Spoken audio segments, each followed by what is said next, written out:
A number of people warned me against writing a book about boys and men because it's such a fraught subject, particularly in politics right now, and because so many people were afraid that merely drawing attention to the problems of boys and men was implying somehow less effort being paid to girls and women, that it's framed as zero sum, and it's sort of a whose side are you on question, and you have to be on one side or the other rather than just being on the side of human flourishing. One of the real challenges here is that if there are men missing from certain crucial areas of our society and our economy, that makes it harder for other men and boys to flourish in those areas. We have an education system that has a dearth of male teachers. We have a labour market where the jobs that are growing fastest are ones where we have the fewest men. And in families, there's the growth in what you might call the dad deficit or fatherlessness. As men are struggling in each of those areas, what you'll see is it'll be harder for other men to follow in their footsteps. It's harder for boys to flourish if their fathers aren't engaged. It's harder for men to enter occupations where there aren't men. It's harder for boys to do well at school where there are no male teachers to be seen. And so there's a very real danger that unless we act quite soon, that we will set in train something of a vicious cycle. I'm Richard Reeves. I'm a senior fellow at the Brookings Institution, and my latest book is Of Boys and Men: Why the Modern Male is Struggling, Why That Matters, and What to Do About it.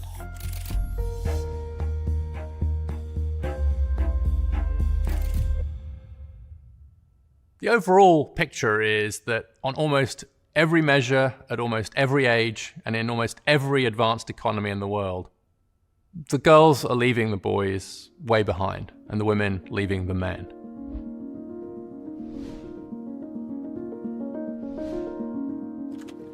What nobody expected was that girls and women wouldn't just catch up to boys and men in education, but would blow right past them and keep going. Everyone was very focused, quite rightly, on getting to gender equality, getting to gender parity.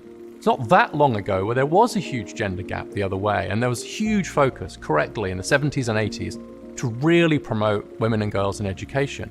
But the line just kept going, and nobody predicted that. Nobody was saying, what if gender inequality re-emerges in just as big a way as now, in some cases bigger, but the other way around? And to some extent, everyone's still trying to get their head around this new world where, at least in education, when you talk about gender inequality, you're pretty much always talking about the ways in which girls and women are ahead of boys and men. And that's happened in a very, very short period of human history.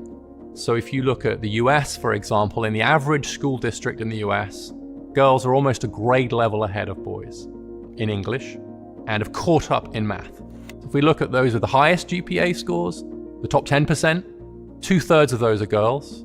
If we look at those at the bottom, 2/3 of those are boys.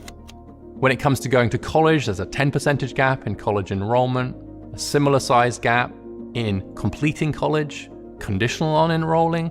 And the result of those trends is that the gender gap in getting a college degree is now wider than it was in 1972, but the other way around.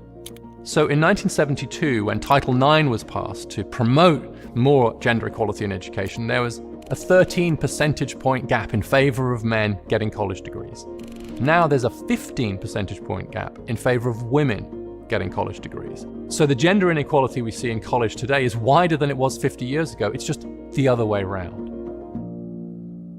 There's quite a fierce debate about the differences between male and female brains. And in adulthood, I think there's not much evidence that the brains are that different in ways that we should worry about or that are particularly consequential. But where there's no real debate is in the timing of brain development. It is quite clear that girls' brains develop more quickly than boys' brains do, and that the biggest difference seems to occur in adolescence. So what happens is in adolescence, we develop what neuroscientists call the prefrontal cortex. The prefrontal cortex of our brain is sometimes known as the CEO of the brain. It's the bit of your brain that says you should do your chemistry homework rather than going out to party. It's the bit of your brain that says it is worth maintaining a high GPA because it will help you get to college, which might help you in the future. And that bit of the brain develops considerably earlier in girls than in boys, between 1 and 2 years earlier, partly because girls go into puberty a bit earlier than boys, and that seems to trigger some of this development. What that means is that if you have an education system that rewards the ability to turn in homework, stay on task, worry about your GPA, prepare for college and so on, then just structurally, that's going to put at an advantage the group whose brains have developed earlier in those particular areas. And that turns out on average to be girls.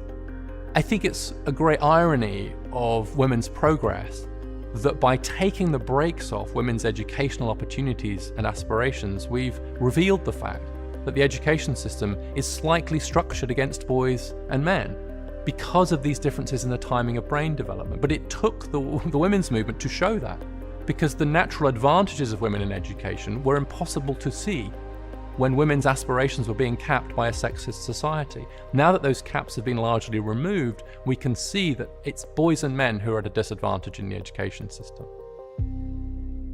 At the risk of sounding boring, let's collect the data first so we know what we're dealing with here. I do think that we should be strongly encouraging boys to start school a year later than girls. I think that should become the default in many school districts because of the developmental gap that there is between boys and girls. Because boys' brains mature more slowly, then them starting school a year later would mean that they were developmentally closer to being peers with the girls in the classroom. We need a lot more male teachers. It's striking that the teaching profession has become steadily more female over time.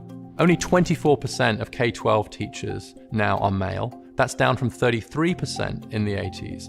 And fewer men are applying to teacher training year on year. And so we've seen this steady shift towards a close to an all-female environment. That has all kinds of consequences for the ethos of the school, for the way we deal with different kinds of behavior among boys and girls, for example. And so we need a very serious and intentional effort to get more men into teaching. The third thing I would do in this world where I have significant power to dictate policies would be significantly more investment in vocational education and training. That is an area where we do seem to see better results for boys and men on average, and one that's woefully underinvested in the US. The US has really bet most of its dollars on a very academic, a very narrow route towards success, and less emphasis on vocational training. And that has actually put boys and men at a disadvantage. So apprenticeships, technical high schools are actually a really good way to help more boys and men. I think one of the challenges with this debate is that if you're talking to women and men who are, say, at the top of the economic ladder, 4-year college degrees, decent incomes, they look around and they don't see some of these issues. But that's not the same for working class men. That's not the same for men lower down the economic ladder. So there's a danger that we're so busy, to borrow Sheryl Sandberg's phrase, so busy leaning in that we don't look down. The reality for men further down the ladder is very different.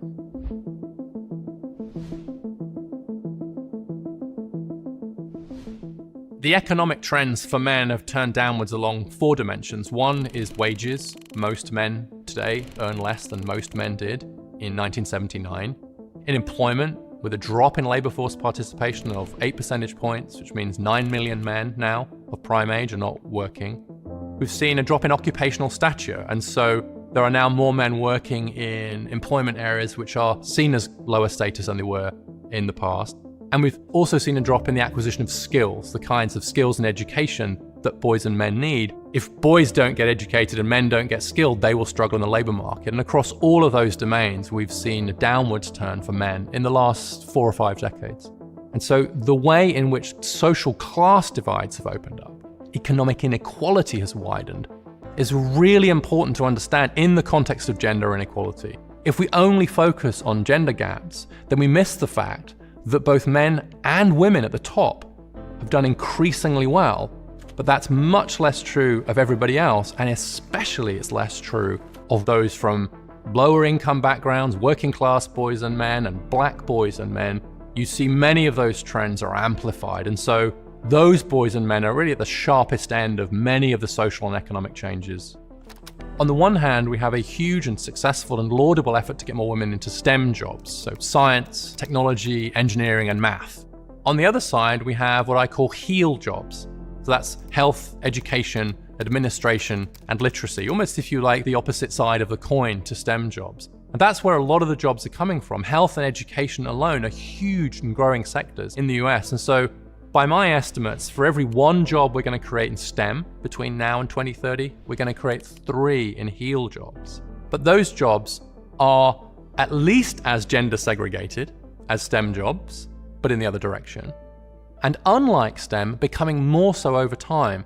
So if you look at the health sector, only 24% of the workers in those sectors are male, and that number is falling. And in particular sectors, we're seeing a really precipitous drop in the number of men. We have a drop in the number of male teachers. We have a very sharp drop in the number of male psychologists.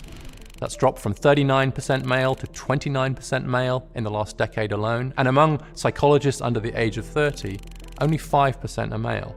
So we roll that forward, and we're going to see psychology becoming essentially almost an all-female profession. So these jobs, which are both crucial, I think, for society and where it'd be very useful to have more diversity, are actually becoming more gender segregated. And so we have absolutely no effort to get more men into heal jobs, which is where I think the future lies and where we should be helping men to move. One of the problems that we face is what I call in the book a dad deficit.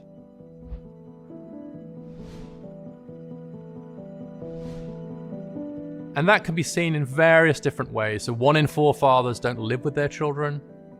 If parents split up, they're much more likely to lose contact with their fathers and with their mothers. And so 1 in 3 children, if their parents split up, don't see their father at all after a few years post the separation.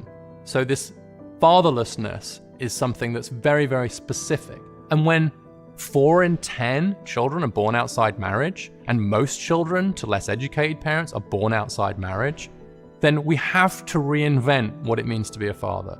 Because right now, men are still being held to an old standard of what it meant to be a successful father in a world where that is neither possible for many of them or even desirable. Because what we've seen is, as women have grown in economic power and economic independence, then of course they're going to choose to be with a man rather than being forced to, as in the old days. This is probably the greatest liberation in human history, honestly, that women can now choose whether to be with a man or not.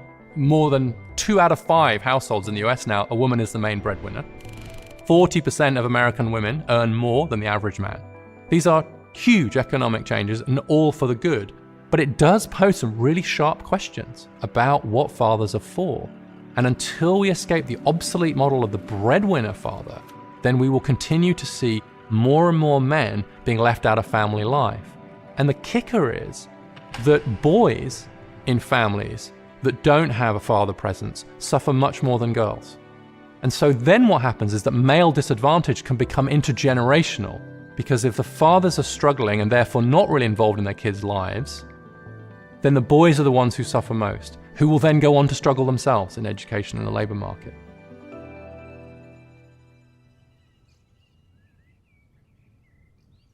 It's clear by now that marriage and social institutions and a sense of purpose matter to men.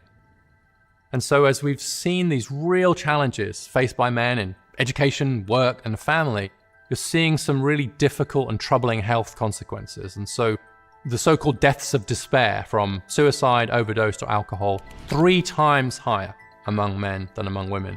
Suicide itself, 3 times higher among men and women, and rising very quickly, especially among middle-aged men and younger men.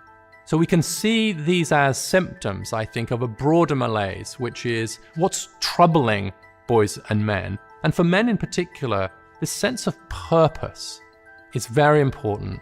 I think it's a human universal that we need to be needed. There's a wonderful piece of work by an academic called Fiona Shand who looked at the last words that men had used to describe themselves before committing suicide or attempting suicide. And the top of the list were worthless and useless.